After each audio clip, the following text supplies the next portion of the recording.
What's up, guys? How's it going? Today, we are going to figure out how to use social media to leverage your fitness content and get clients, right? If you can get 25 clients paying you $80 a week as a fitness influencer and a coach, you're going to be making over 6 figures a year. Gianni, what are you going to teach people today? So I'm going to teach people how the body technically works and how to correct those compensations.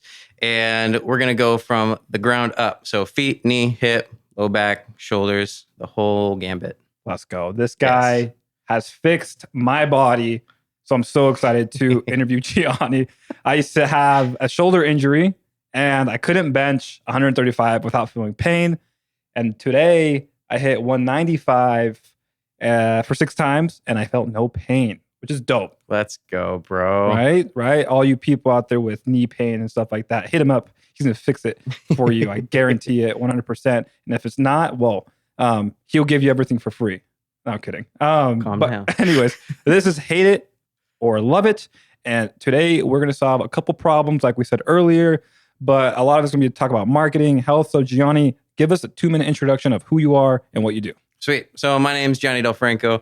I'm the owner of BioElite Training Systems and I'm a strength conditioning coach. And a lot of my background comes from professional.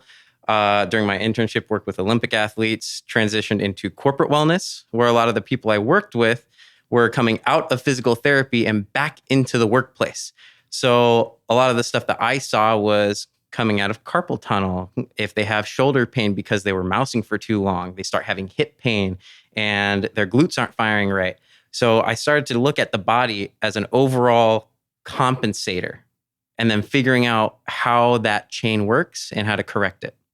Wow. Okay, that's a lot. So when someone says, hey, dude, I want you to train me, and they're not an Olympic athlete, how do you get them to be up to that level like an Olympic athlete?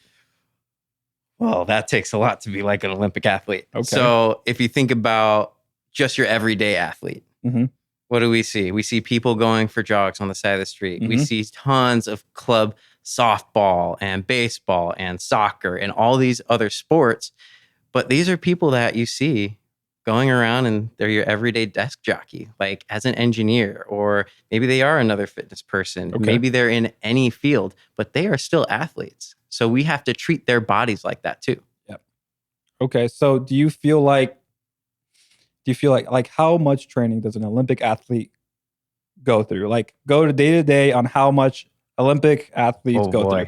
Talk about your bobsled. You trained bobsled people? There was one dude I worked with that was bobsled. There was someone that was shot put. But during my internship, I was around another company called Altus. Okay. And when I was in the facility, the people that were there were all track based, either track or had something to do with that line.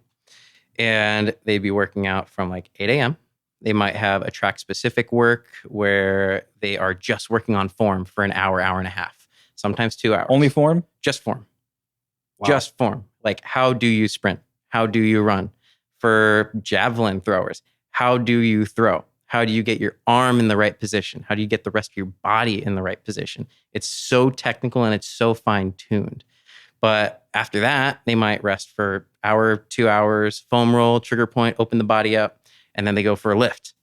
So then they work out for another hour and a half, 2 hours. And then in the evening, they might do their metabolic work. So now let's say you have a 100 or 400 meter sprinter. Okay. They have to work on that energy system.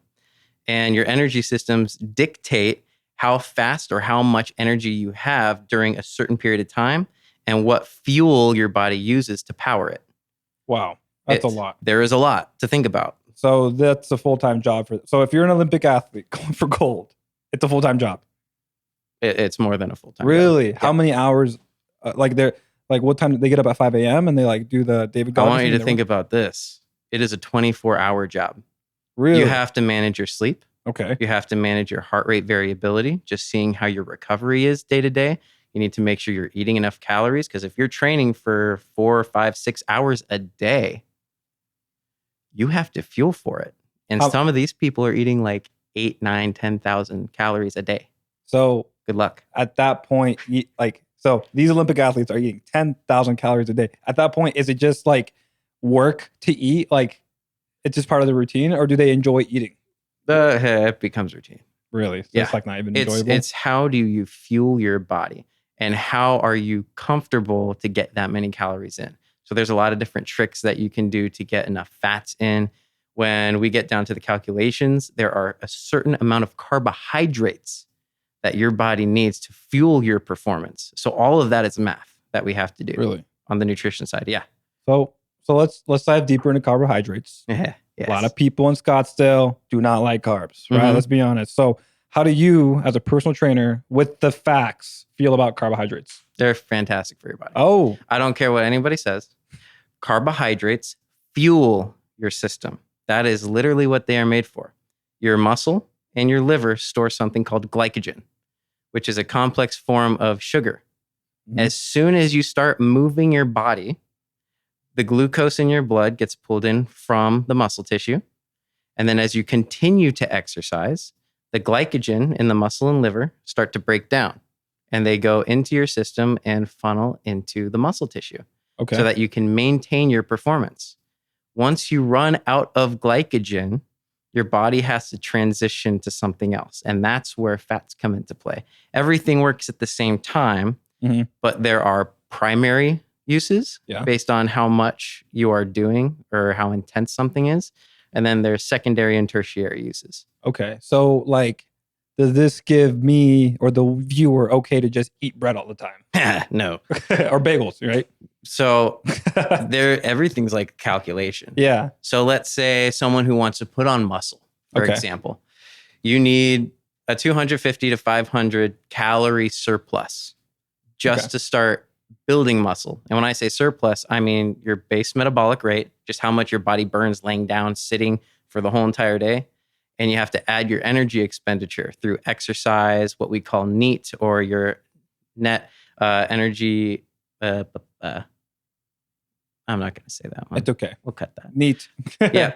What your NEAT is. And basically that is like any fidgeting that you do throughout the day. All your small, minute movements, just walking for your day-to-day. Like shaking your leg. Shaking your leg, stuff like that. That's why like last year, you might have seen a ton of stuff coming out on NEAT. If you follow any fitness influencers, it's because they're like, oh, if you shake your leg all day, you start burning more calories. It's like, that's not technically how that works. Right. It's just whatever your regular fidgeting is. Like people that have ADHD typically move a lot more. Yep. And they're typically also the ones that are a lot smaller because they burn a lot more energy, but they don't eat enough to actually maintain muscle tissue or to build muscle tissue because they don't understand that difference between what needs to come in and what goes out. I hear you. That's me. That you literally just described me. I didn't eat. I ate. Here's what I ate today. I had a protein shake in the morning. Yeah. 50 grams, 116 calories. Or 240 calories. And then I ate Chipotle with some steak. And the freaking Chipotle lady did not hook up my bowl, bro. Oh, and that's I don't cruel know. and unusual treatment. She just one scooped of everything. Sometimes the people at Chipotle will do a scoop and a half, and I like those people. Oh, yeah. But the one that just do one scoop, I'm just like, dude, why are you doing this to me? You see me? I'm tiny. I need to bulk up. Anyways. That's when you walk in looking all swole, like you just came from a workout. You got invisible lat syndrome, ILS. Yeah. And you just like walk in all strutting. And they're like, oh, he needs another scoop. I got him. I was like, I'm scared to say, like, come on, like, your boss isn't watching, like, give me another scoop. But they're going to charge me for extra protein. That's $400 I do not want to give them. By the way, we'll talk about protein. But if you go to Chipotle and you can get like 2 servings of everything else if you ask and not have to pay for it. Really? Yeah. But that's, okay, so here's my thing. Double rice, double beans. If I get double rice, double beans, double cheese, double lettuce, double whatever, and not meat, and I pay the same, isn't that bad because I'm eating more carbs? No.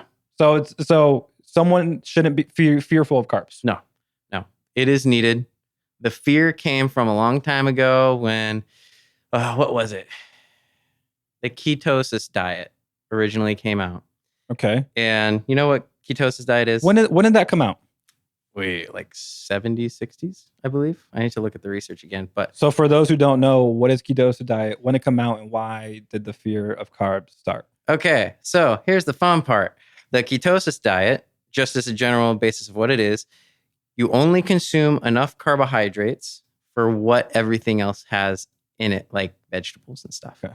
So you might only be consuming 10 to 20 grams of carbs in a day, Okay. but then most of your bulk of the diet is fats.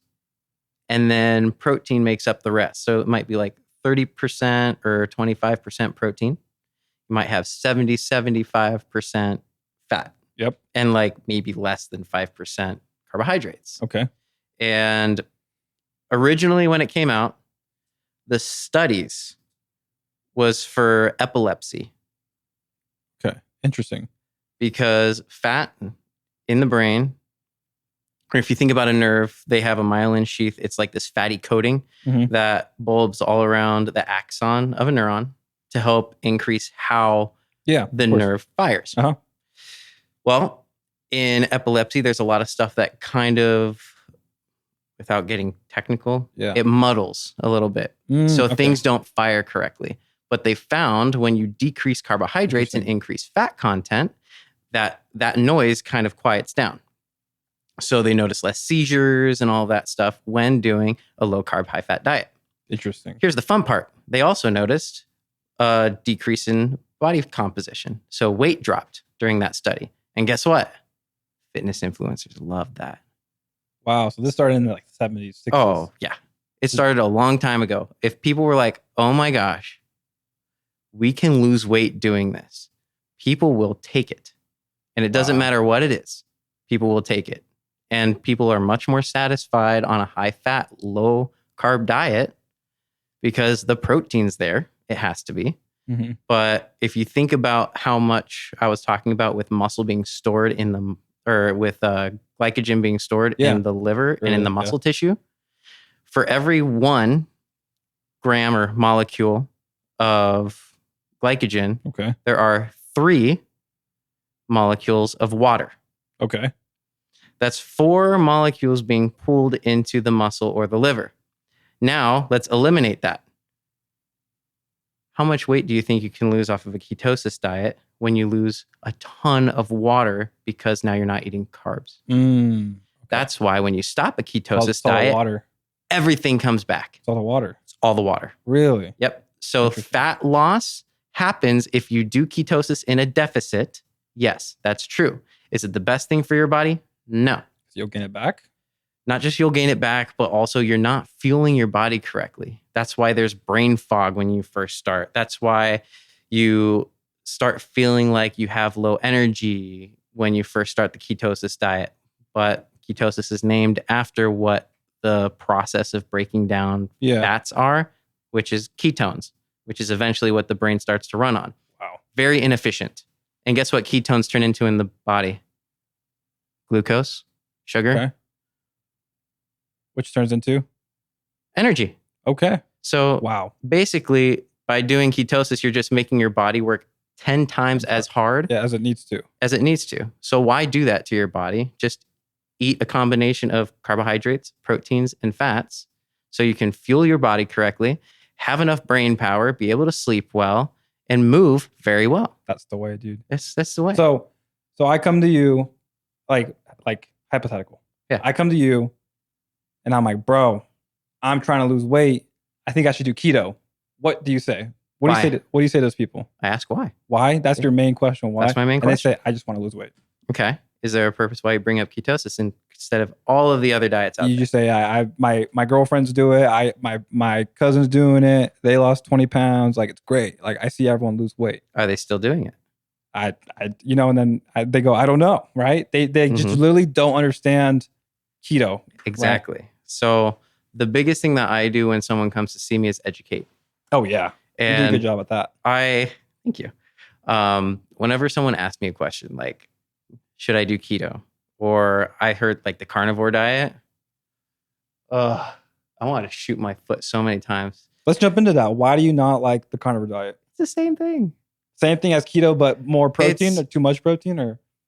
It's basically just animal protein. That's it. Okay. That's it. Is that bad? Yeah. Why is that bad? So it's the same concept as keto. You're almost eliminating grains, all that stuff. Vegetables are not really there. Okay. Yeah. So veggies. You need your vegetables. You have all those micronutrients and macronutrients. I know all the carnivore lovers are going to be like, oh, just eat the liver. It's got everything you need. It's like, oh, but it's not that bioavailable in your body. Yeah. So it doesn't really match up. Plus, Really? there's no fiber. And there's a lot of studies that have come out saying the greater your fiber intake, the healthier you will be in the long run because you have a healthier colon, a healthier small intestine. Your gut works correctly. Eat your bananas, guys. I said fiber. Is that not fiber? That's potassium. That's potassium. What's fiber? Tell me. See, I don't even know.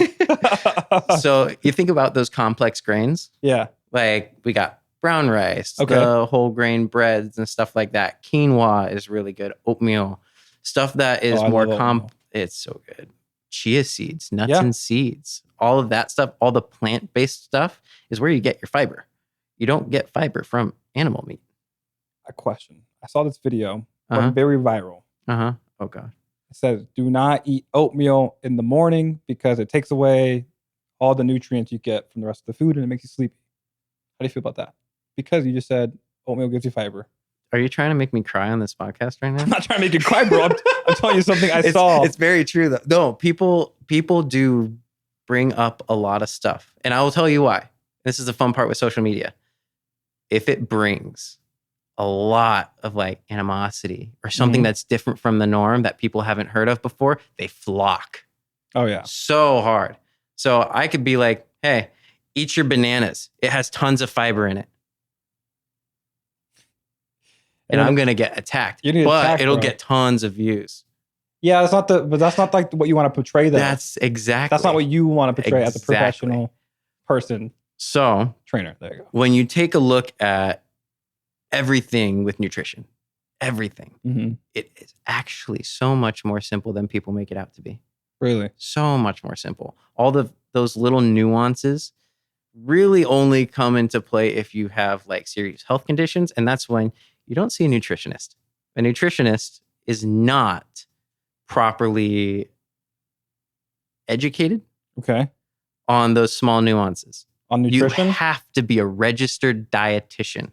Oh. Yes. So if you have someone that makes meal plans where they are telling you exactly what to eat in order for your body to correctly adapt to, let's say you have diabetes and you see a nutritionist.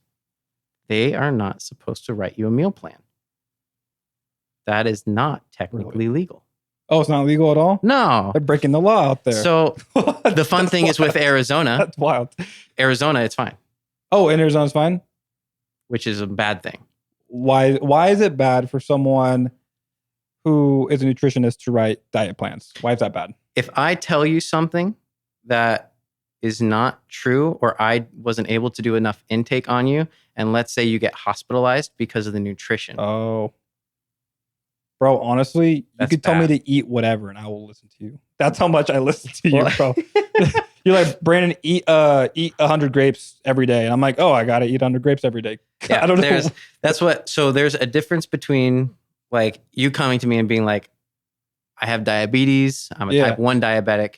I need to know what I should eat. Okay. How to time things in order for me to minimize my symptoms or so I can manage diabetes better. I can't do that. And I will not do that. Even though I might know how because I read. Yep. But when I say read, I mean scientific-based literature. Oh, yeah. But you have to go to a registered dietitian to get real nutrition. You have referrals for that, right? I do. Okay. I was like, bro, I bet you have referrals for everyone in the health space for all the questions. Oh, yeah. Oh, yeah. That's really like what I've learned a lot about you is that you're very well connected in that health space. So no matter what I need health-wise, like I just ask you, bro, and you usually point me in the right, not usually, you always point me in the right direction. And if I don't know something, I will definitely direct you where it needs to be. And if it's a general question, of course, I can answer it. But if it's very nuanced to where there's a specific profession that gets medically educated on something, you need to see them, not me. Yeah. So I make sure I direct when needed to be directed. Okay. So when it comes to food and body movement, how do those two like go hand in hand, right? Because like could you, I guess, say like not eat enough food and then your like muscles start like to just be super weak, or how does that happen? So this is a little fun. I actually did a lot of research on this lately, just Okay. through reading stuff for my master's program. There is something that is surprisingly more common than people think called athlete triad. What is that? So if you have someone that is not eating enough, and let's say they're an athlete, like a runner, someone that Okay. likes to run maybe 4 or 5 miles They're a burning day, calories, and yeah. they work out, and let's say they're actually burning 3,500 calories to 3,800 calories a Mhm. day, but they're comfortable consuming only about 2,000 calories. They are in a severe deficit for what their body needs. Okay. So they're not replenishing the protein or the carbohydrates or the fats needed to maintain their body system. So it has to pull from somewhere. So in females, we have female athlete triad, Yep. which is accompanied by a decrease in bone density, Oh, which is bad, yeah. and amenorrhea, or dysfunction of their menstrual cycle. So it's under eating, causing menstrual cycle. Yeah. Shit. It's okay. What did I it has just to be say? has to be so common for women to undereat, and they're also working out all the time. Well, and here's the thing that's really different about it is people don't recognize it as a condition because we have regulated like using birth control so people's periods are like normalized. Yeah. But if it's off, they're like, oh, it's probably because of my birth control. It's like, no, if you are not eating enough, it can affect your cycle. Have you heard of girl dinners? Girl dinners? Uh-oh. Girl dinners is a trend on TikTok Okay. where now it's not like they're doing this on purpose. But my wife does this. Yeah. And my roommate does this. And they're both women. But right now, girl dinner is a trend that's been happening where for dinner, they'll eat like snacks. So like a little bit of crackers, a little bit of like what are those things called? Goldfish, right? Just some like little stuff. Just Grapes. like a bunch of little bowls. Like imagine something you'd feed a toddler for lunch. Right? You know those little snacks? Oh yeah. That's their dinner. That's their dinner? That's girl dinner. And I think that girl dinner trend is like it's not making other girls be like, oh, I'm gonna have this, but it's real. The girls are realizing, wow, other girls eat this. It might be normal. Yeah. But that might be that might be that could be helpful. Like it's all about acknowledging how much you're actually taking in. I love that concept. And I do it. So girl dinner. I love girl dinners, except I'm not a girl. So no. But we do charcuterie night. Yeah. So get some charcuterie, put everything together with a little bit of a board, and then get some wine. Those are great. Those are fantastic. Those are great. Now, I was joking. I'm like, well, what's guy dinner? Right? It's just a pound of meat. That's dinner. That's what pound of meat with some protein shakes. Yeah, protein, bro. Bro. Bowls of meat, bro, are my thing. I love eating bowls of meat. My wife hates it. She's like, it's so boring. There's nothing in there. I'm like, bro, I'm not expecting you to eat this. This is my pound of meat.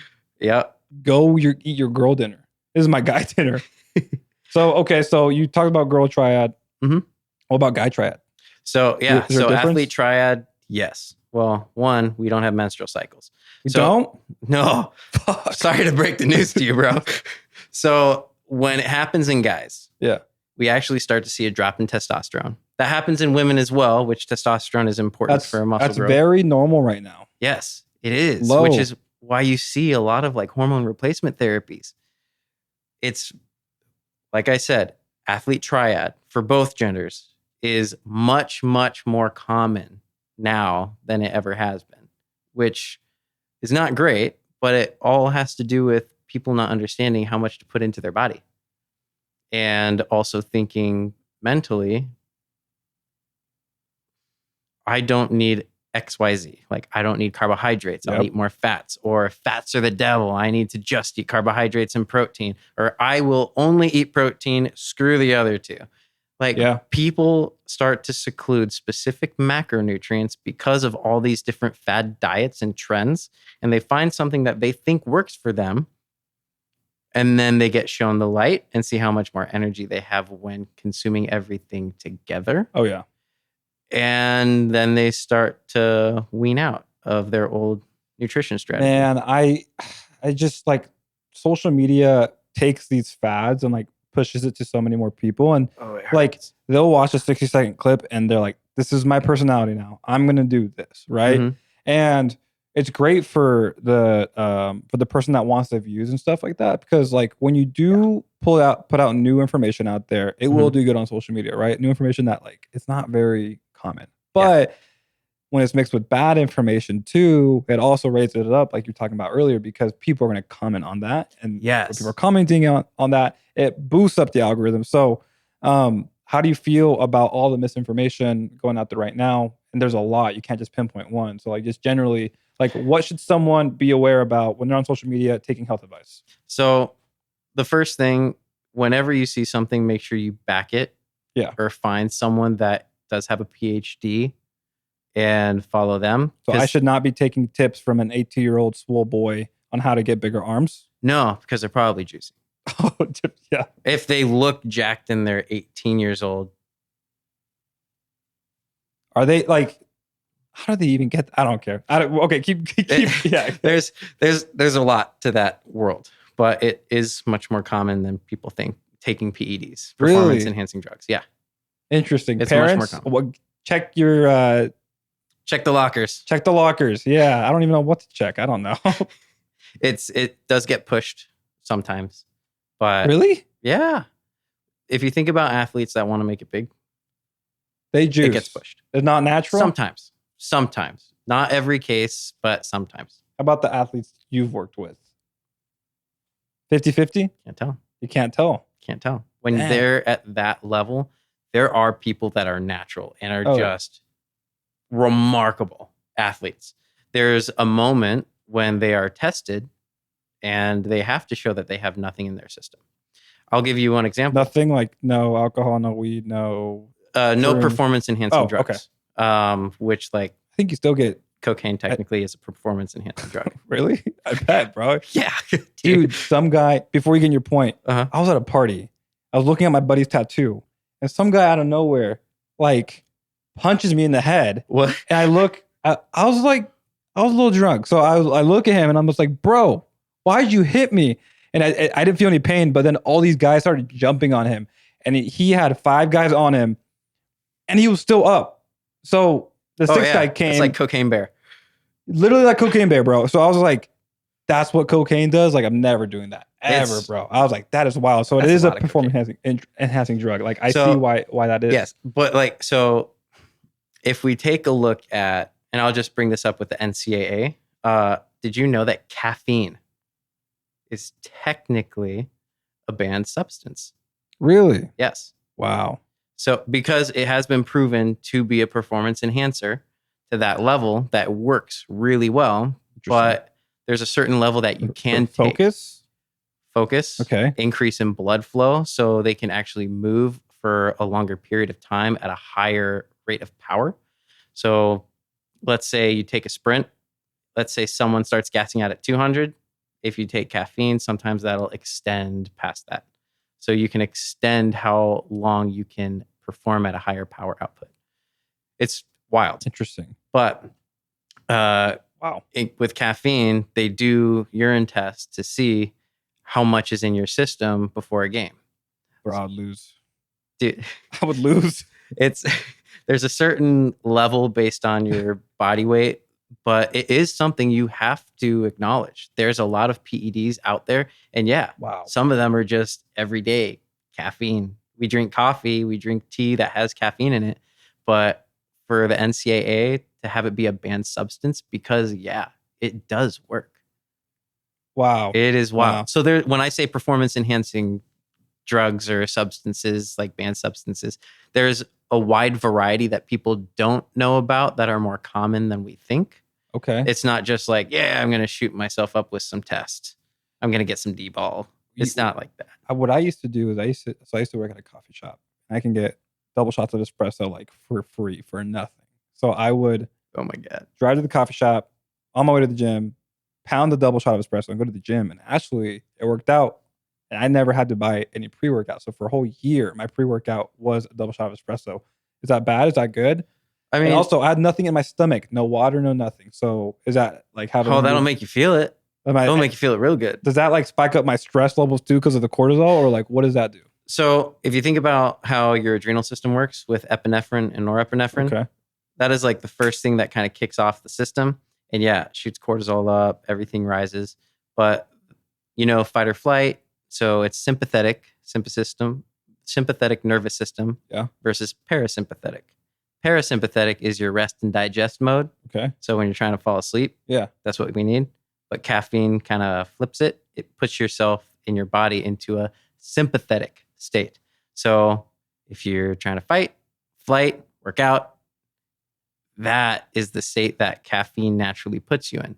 Okay. So your body can get used to it too. Oh yeah. So once you take it consecutively every single day or every other day, and your body understands how caffeine works, you have to continue consuming more to get the same stimulus. Oh, I had to take a break from caffeine. Yep. That's why I like shout out Modern Warrior, no caffeine stim pump. That stim free pre-workout is so good. I was like, bro, there's no caffeine in this and I still get my pump. It's sold. It's great. So I took a break from caffeine and that's helped a lot. But now I'm back. I'm back on caffeine and I love it. Shoot me up with some caffeine IV. Man. Give me that IV now. All right, bro. So when it comes to the gym and people going, like, what's the number one, as a trainer, what's the number one thing people hurt themselves going on the gym? Ooh, number one thing. I'm going to say squat form. Squats and deads. And that hit, and where do they get hurt? Do they get hurt in there? Like ankles more? Lower backs and knees. Lower backs and knees. So I'm someone that squats and my knees hurt. Yep. What would you tell that person? So first things first, you got to look at the form. If you take a look at someone's squat and you're trying to correct it without ever seeing it, there are a lot of different compensations that can come into play that will make someone's knees hurt, which is shocking because it can originate from the feet. It can originate from the hip. It might be something within the knee itself. So let's say everything looks fantastic. Can't find out what it is. You should probably get imaged to see if there's something specifically inside the knee. How does someone get imaged? Like what is like that? An MRI or X-rays. So see your PCP, get a script. But it could be like a meniscus that's flapping out that gets caught. So on some days, if it's good, some days it's bad. Maybe it's a meniscus tear. If it's like a minor tear in your MCL or LCL, that's something that can also present with pain that could be form-based, but it also could be impact. Like if you're going to bed and you have a massive wood frame like I had last year and you accidentally run the side of your knee into it and all of a sudden you've got pain for like 3 months. Yeah, it happens. You can damage tissue just running it into stuff. Oh, really? Yeah. So sometimes it's gym related, sometimes it's not.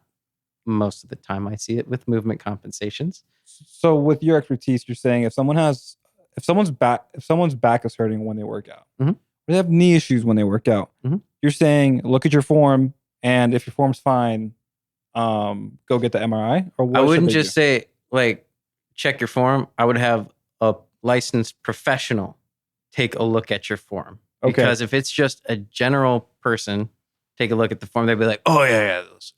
Bro. They might not notice that your weight is shifting a little bit to the left and that your right knee is a little bit inside. So your hips internally rotated and your foot's collapsing. They won't see that. They'll see, oh, your chest is up. That looks good, bro. It's not. Or someone starts doing, we have something called the stripper squat. Okay. Have you ever seen someone squat down? It looks great. I used to squat like that. Yeah. And then you stand up and it's butt first and then the chest lifts. Yeah. I used to do that. I used to do that. So with someone, like, I'm not trying to throw shade at anyone. So let's just say like someone trained at a gym and they just got their certificate to work at that gym as a trainer. Yep. Would that person be certified to tell me if my squat looks good? If that is the only certification and education formally that they have had, probably not. You shouldn't take it so seriously.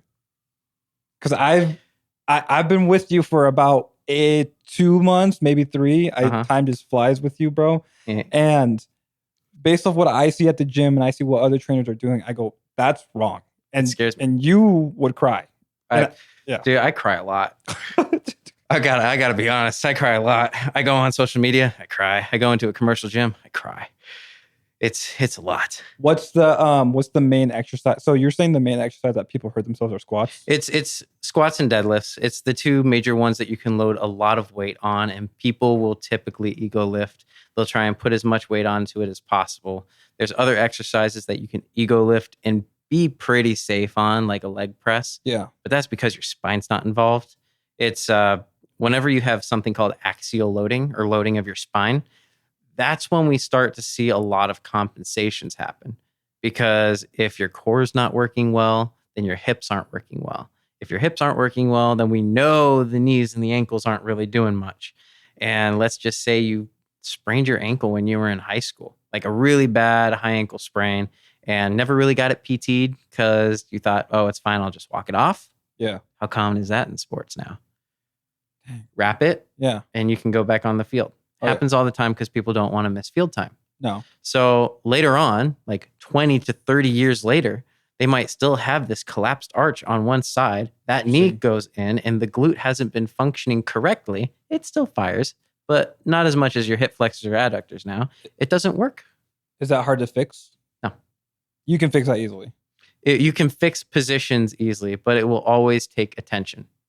If you had a compensation for 20 to 30 years, that stuff does not go away overnight. That will take years. But it can take time.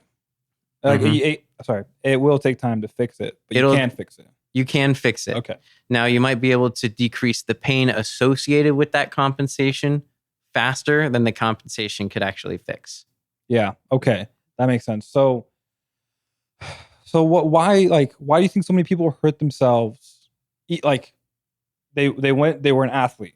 Mm-hmm. They were a good athlete, right? Mm-hmm. And now they are, working their day-to-day job and they do some minimal activities with their kids or other people. Mm-hmm. Why do you think people still hurt themselves even though they've had all this education or think they've had all this education on like training properly and how to stretch and everything? You just said it. They think they had the proper education. Where does the education come from? Sometimes, like for me, it was my gym coach and Instagram and TikTok.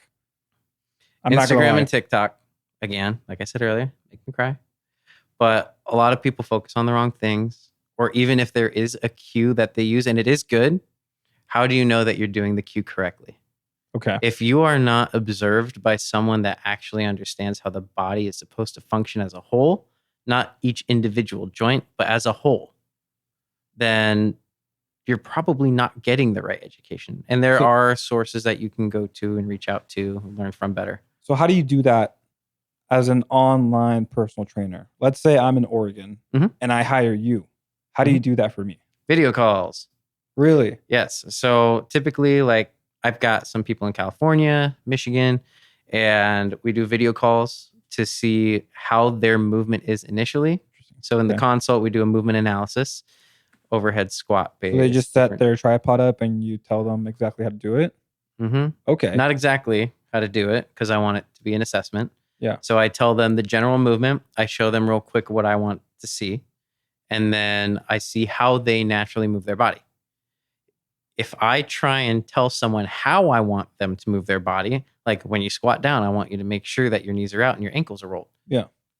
Then I'm giving them cues to correct their compensations already. Okay. So if I'm like, I want you to do an overhead squat, this is how you do it. And just put your arms up, squat down for 2 to 3 reps so they can see it.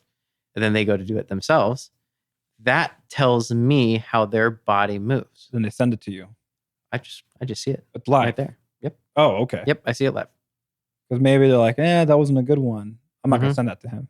Oh, no, I got to see it all. Yeah, you got to see it live. I got to see it live. Okay, so that's good. So bro, like you've been doing this for how long? Your business, BioElite. BioElite has been around for 5 years itself. I have been a strength conditioning coach certified for 9. Wow. And I've been in the health field for 13. Okay.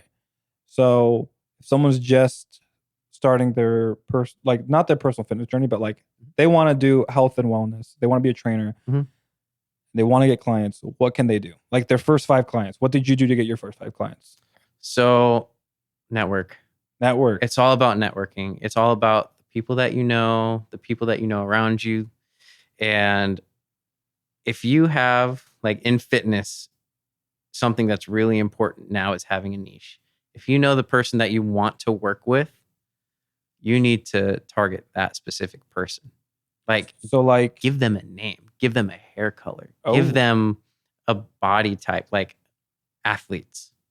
Or let's say you want to work with people that are engineers that are in their 40s and 50s that have never taken care of themselves before, but they have families and don't want to worry about their back blowing out so they can still go on vacation in their 60s.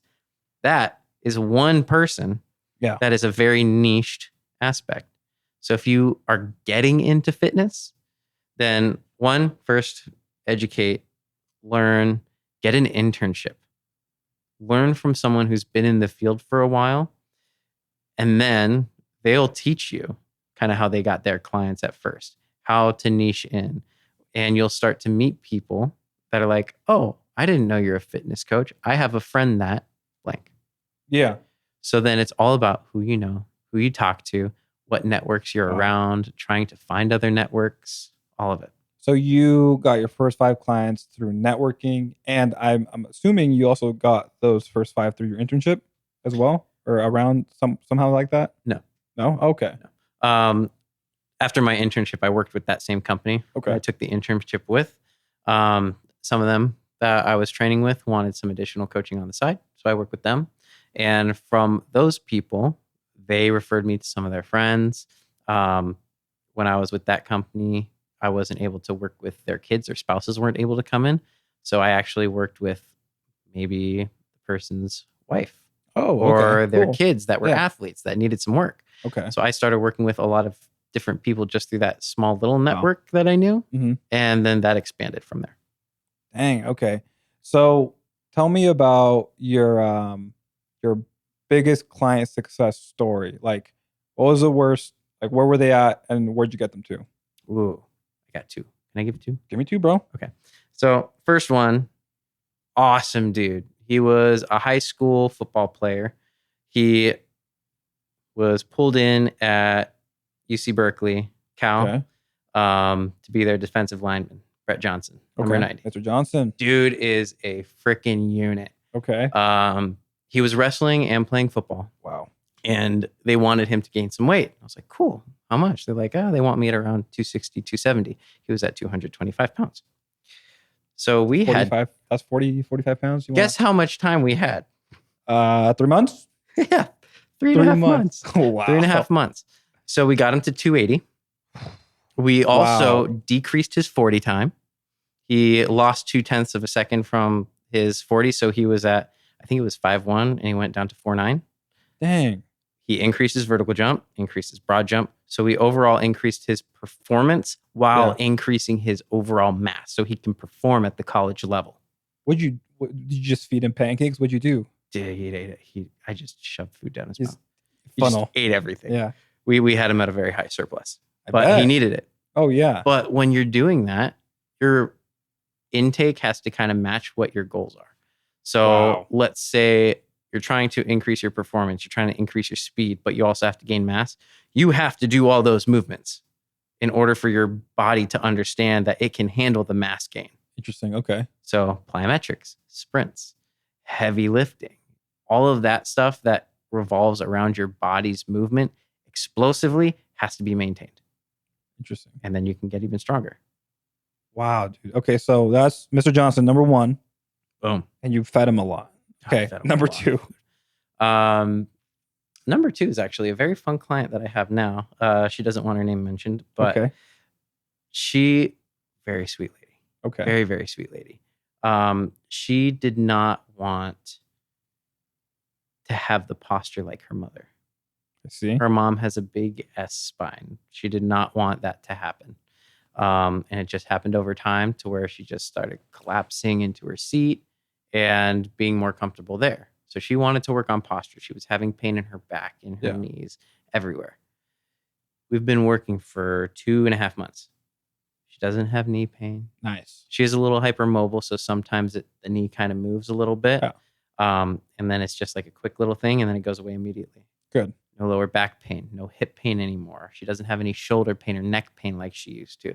And her posture now is better than it has been since she said like in her 20s and 30s. Whoa. And she's in her that's late amazing. 50s.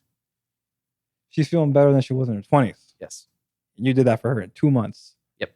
Dang, that's not normal, bro. Like I hope you know that there's a lot of trainers that I've seen and like, I'm gonna make you lose weight. Mm-hmm. And you're different. You're like, I'm gonna make you feel good and not in a, like losing weight kind of way, like feel good, like you can move the way you're supposed to. You're gonna be able to move. Now, here's the fun part. She still lost weight. Bonus. Yeah. So, and that was another goal of hers, but we didn't target it. Her main goal was to be able to move well and correct her posture. Yeah. And she was very dedicated. Like all of my clients that have had major successes, it wasn't because of what I gave them 100%. Oh, yeah. It's 20% me, 80% to 90% them. You hold them accountable?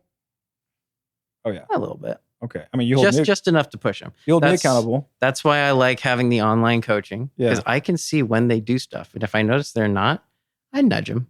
I'm like, hey, I noticed you didn't do your knee workout yesterday. What's going on? And then they come in to see me and they're like, dude, I've been bad. I'm like, okay, you've been bad, but how's your body feel? They're like, actually really good. Okay, why didn't you get your workouts in? I was a lot more busy than normal. I was doing a lot more manual work. There's so many things that can happen in daily life. And the thing that I want to stress that a lot of other fitness coaches might not, we are people. Mm-hmm. First and foremost, shit happens. Oh, yeah. If you don't get to your scheduled workout for that day, it's not going to break it. Oh, yeah. Okay. If That's you how it don't, felt. it feels that Feels way, like that but that's because we put a lot of plain up pressure and stress on ourselves. That's absolutely not needed. Oh, yeah. So making sure that, yeah, if something happens, that's all right. You've got tomorrow, but we have a plan. We just want to make sure we get this completed in this time frame. Doesn't have to be very minutely regimented like a lot of other people do. Dang. Okay, so those are good success stories. Now, I have two more questions, and I forgot one of them. So, that happens to me way too often. It happens too much. It happens way too much, bro. So when it comes to, we're gonna skip to my last question, and if the other one comes back, we'll jump back to it. Dope. But when it comes to, I wish I remembered it. When it comes to marketing, yep. What do you absolutely hate about marketing? Doing it. You hate doing marketing. Yes. I suck at recording my videos. Okay. I do not schedule out my time to do that because as a personal trainer, strength and conditioning coach, I like my time with my people, which restricts the amount of time that I need to be online coaching my online clients. So I make sure that I have those two major things taken care of first. And then I'm also a person. I also like to live my life. Yeah. So spending an hour a day on content creation and on marketing and all that stuff is not fun for me. So I actually hire you to come in, and Brandon does just freaking amazing videos. But you really do come up with a plan and you actually help record videos. They look fantastic. I've been putting it on my page and it severely reduced the amount of time it takes for me to do. Well, I could do what I need in a day that it used to take me a whole entire week because you've been helping me out with that. Time's important, bro. Yeah, time is so important. I try to do what you do for me, but except you do it for me on a health wise, which freaking valuable. But I try to do it for you as well, but on the social media side as well, like marketing, stuff like that. Yeah.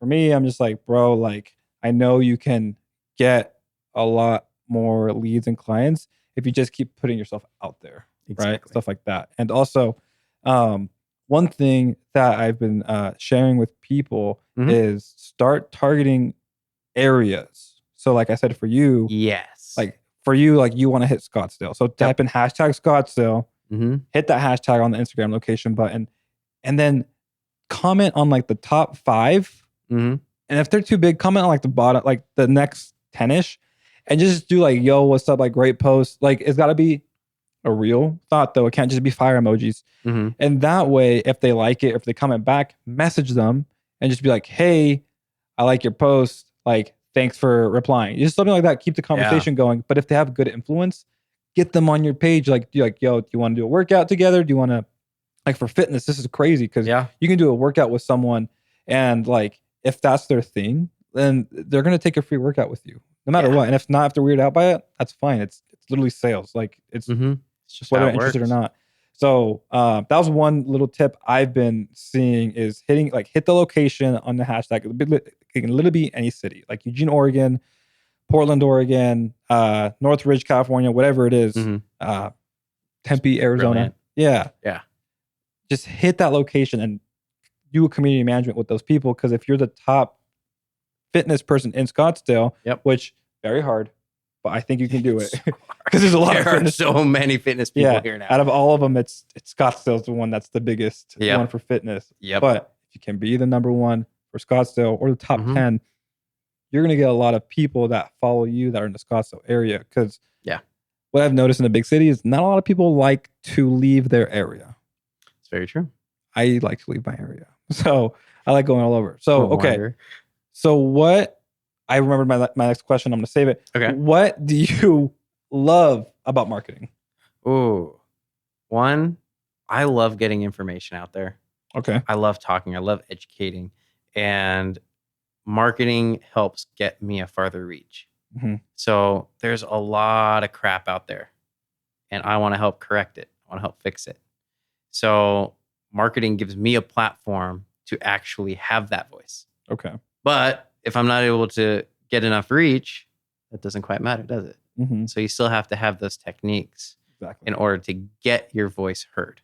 Exactly. So that's what's really important. And obviously clients might come from that, but it's mostly about education, making sure people actually hear what real research says, what real science looks like, so especially in this field. So would you rather have like 20,000 views on a video that's just like, not a lot of information, educational? Or would you rather have like 500 to 1,000 views of people like, wow, this was educational. Thanks for this. Like, what would you rather have? I'd much rather have the 500 to 1,000. Really? Yeah. Because you just like want to focus on like educating them. Yeah. That's really the biggest thing that I love about this field is being able to teach someone how things work. Oh, yeah. I always like to think about the body like a big puzzle. Yeah. I like to put it together. But if you don't quite know how that puzzle works, someone needs help. That's true. So I like to help put those pieces together. And every video that I post is like one other piece that I can help put in your puzzle. Okay, I hear you. So, which actually brings me to my next question. How much do you know about lawyers? Minimal. Minimal? Minimal. What do you think they do all day? Phone conversations with the people that they need to be on. They're sitting. Oh, yeah. Okay, they're sitting a lot. Okay. Big time. Potentially walking to court here and there. Yeah. Right? And if they're in court, sometimes, actually most of the time, they're sitting until they have to stand. Okay. They're sitting when they have to stand. Okay. Yep. So if you were to design a workout or a fitness plan for a lawyer that's working 60 to 80 hours and says, I don't have time for fitness, which I believe everyone has time for fitness, what would you tell them? What would you do for them? Sweet. One, fitness is for everybody. Okay. It looks differently for every single person. Two, we have to make sure that the things that are not working right are actually worked correctly. Typically, when you sit, your core's not firing efficiently. Your glutes aren't firing efficiently. You start getting tightness in your hip flexors, your adductors. There's a lot of stuff in the upper back that starts forming so that you get this nice hunchback look. There's a lot of stuff that sitting does to your body, to your posture. The great thing is, a lot of the workouts that you can do might be like 5 to 10 minutes. You can sit, and if you have a sit-stand desk at your office, you can use that. Get out of your chair. Actually stand. If you have one of those, you can stand and do some stretches while you're working or take a 5-minute water break. Stand up, go to the bathroom, go fill up your water, hydrate. So taking those mini breaks from sitting can help a lot. Okay. And then having those little stretch breaks throughout the day to where you're opening up the quads and hip flexors, or maybe when you're at home at the end of the day, taking 5 minutes to maybe strengthen your glutes, do some glute bridges. If you have mini bands or foam rollers at home, just open things up. Get blood flow to the muscles that are not getting much, because that will that. save a lot of pain in the long run. I'm not saying lawyers are lazy, by the way. I'm not saying lawyers sit down all the time. I'm just saying, like, let's just imagine there is a lawyer out there who was busy and couldn't work out. So what you just said was great advice for them. So this is the last part of the podcast where if there's anything, any little pieces of advice that you want to share with the audience that's just so important that you just want to get out of your noggin and like put it out there. Ooh. Oh, there's way too much. I know there's a lot. There's way too much. Biggest thing is don't believe everything that you see on social media when it comes to fitness. Interesting. That is the biggest point that I cannot stress enough. There are way too many people that are making a lot of money off of it because they're trying to monetize their program. I've even seen some, not naming names, some people that have PhDs that use it to do research for a specific program they made. And then they sell their program by utilizing their research. Tell me about that. You don't believe everything that you see on social media because people skew things to what you want. So let's end this on a very, very skeptical note because I just feel like 100%. I love skepticism. What's the biggest scam right now, 2023, in the health industry that you see as a personal trainer? It is a lot of what I do from what people see because I try to get my name out there. So I want to get that uptick in followers, but it's mobility training. Really? Yeah. So the mobility training is the biggest scam? Specifically mobility training. Because if you do everything that mobility trainers tell you to do, you are spending an hour in the gym a few times a week. Okay. How are you going to gain strength doing that? How are you going to gain any type of functionality? You'll be able to move your joints through a wide range of motion, but they'll be weak. Wow. A lot of the people that do those super large ranges of motion and these really complex looking things, that's not the only thing they do, but that's what they've built their brand around. Wow. So it's all about creating a balance. There's some weird stuff. Yeah, I was like, they look like an insect. Like, yeah, it's odd. But is it useful? Yes. Yeah. In moderation. We call that, so pillar prep. Think about your pillar being your shoulders, core, hips. That's like the main basis of where everything else kind of goes from. Your pillar is where you get your mobility training. And that's like the first 5 minutes of your workout. Figure out what you're doing primarily that day and what exercises can help improve your ranges of motion for those things. If you're doing a squat, then your adductors are probably tight, your hamstrings are probably tight, and your glutes need to fire. So you can do some 90-90 shin boxes to where you're opening your hips, training your internal, external rotation. Do some mini band clamshells. People knock it, but it's very easy. It's very easy to fire up your glute med. Do some glute bridges. And then after that, do some stability work.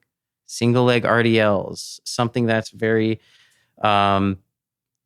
not weighted, but helps you improve your blood flow, ranges of motion, like a forward lunge with an overhead reach. Oh, yeah. Stuff to just open everything up before you go into your major lifts. And if you still feel like you're stuck, like if you're in your back squat and you still feel a little bit of knee pain, do something to open it up. Do like a half kneeling position, your front legs out at 45 degrees, and you're trying to rock into it while firing your glute to open up your groin. Okay. And then go into your squat. Okay. So it's corrective exercise. It's not mobility training. So no one should feel ashamed of themselves. If they can't do these large range of motions. No. They shouldn't feel like, wow, I'm messing everything up. No. Because I used to be like, wow, I can't do that. So interesting. Yeah. So the other thing that goes very hand in hand with that, which a lot of people are like, oh, I'm not flexible. I can only get this far, even after training for a year to do this. People's bodies are different. Oh, yeah. Your bone structure is different. If you can't touch the floor, it might be because your bones are literally hitting each other and won't let you go any farther. That's just a thing. I'm short, so I can touch the floor. I bet. Yeah, I'm like, bro, it's easy. Do it. Yeah. Do it. Bet. Like, bro, I can do it. I will do it after the podcast. I'm not gonna get up right now and just do it. But Oh, come on. because the camera angle won't even be able to see. Can you It'll- see the camera angle if I can do it? Really? Let's go. Bro, I know I can't do it. It's so easy, man. Look. Dude, head down, butt up. Yep. Let's go. Let's go. It's the easiest thing that I can do Yeah. right now. And I can do a headstand. But anyways, any last comments? I think I'll keep We it got there. it Dude, all. I could go for hours. I could sit with you and talk for 3 hours, but we both got wives and Yes, we we both do. gotta go We both got wives. eat or make dinner. One of the two. So thank you for being on Hate It or Love It. Dude, I appreciate thank you so much, dude. And anyone that has ever felt self-conscious or don't know if they're doing a workout correctly, check out his Instagram page because he is 100% doing it right. And send him a message. If you have any questions, he'll answer them. And if you need a trainer, this is your guy. Have a good one. Thank you for watching.